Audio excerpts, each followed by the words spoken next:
Hello, my name's Andrew Jepson. I'm the Stobs Camp Project Officer, and I'm here today to show you around some of the highlights of our Heritage Trail app. By November 1914, German civilians were brought to the camp, and it's in buildings like this and beyond where supplies arriving at the camp were first brought.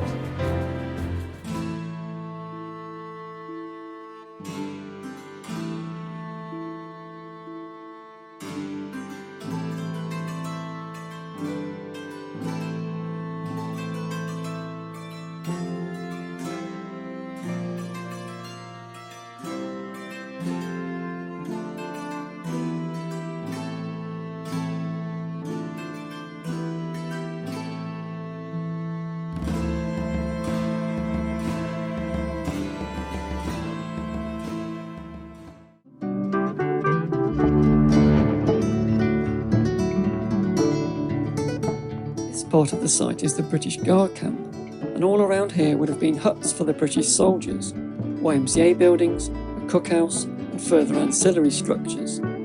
Behind me is believed to be an officer's hut from the First World War, and we know from the Second World War the Clerk of Works was based here, and it comes complete with its own double glazing.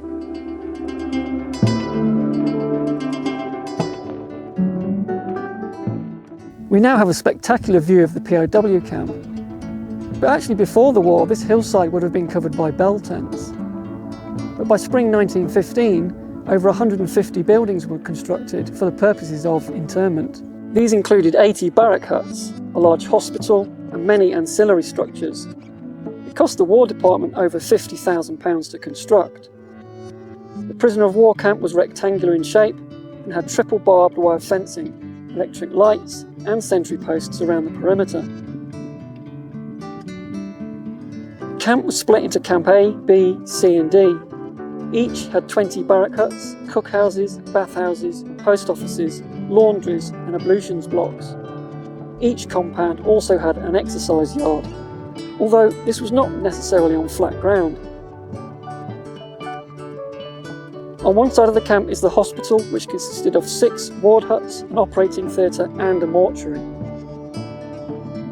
Camp B and the hospital were the focus of commissioned metal detectoring surveys in 2017 and unearthed coins, regimental badges, bullets and domestic artefacts. The road that splits the camp in two is called YMCA Road, and in the foreground we can see a drying hut and a bathing pond. This area was the main entrance to the camp, and we will visit these later. We can perhaps imagine what life was like for the prisoners here, with no freedom and no end to the war in sight. It's not surprising that internment camps like this were rife with depression.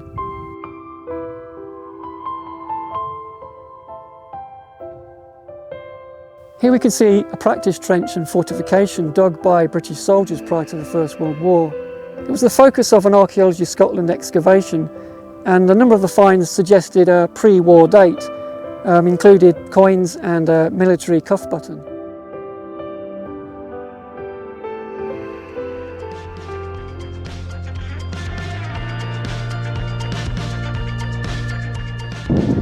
This is the main entrance into the POW camp.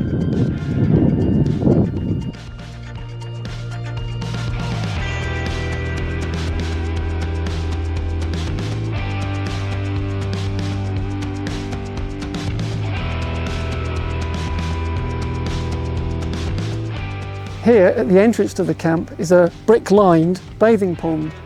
It's largely dried out now, but you can still see its outline.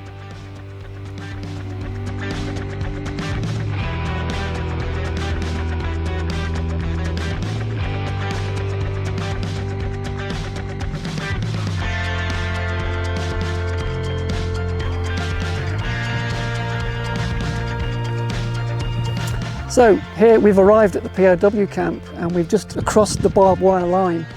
Here you can see behind me another of our drying huts that was used to dry horse tack and soldiers' uniforms.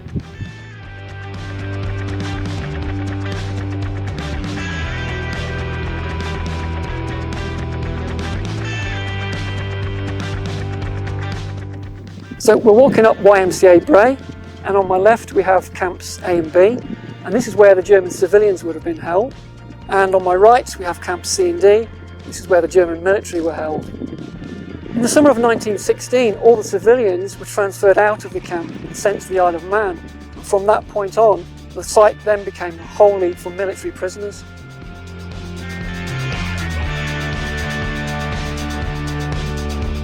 This is the area of the exercise yards, and you can see in this picture prisoners walking up and down inside their compound.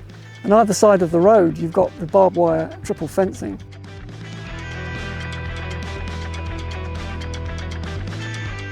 These are the remains of the YMCA building. It opened in July 1906 for the benefit of the British soldiers. The building and the contents cost £1,650.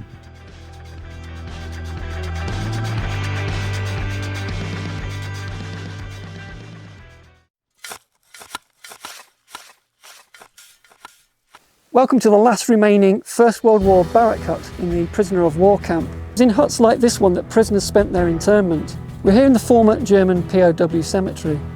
With so many prisoners at the camp, it's inevitable that death occurs. We've sadly come to the end of the tour today.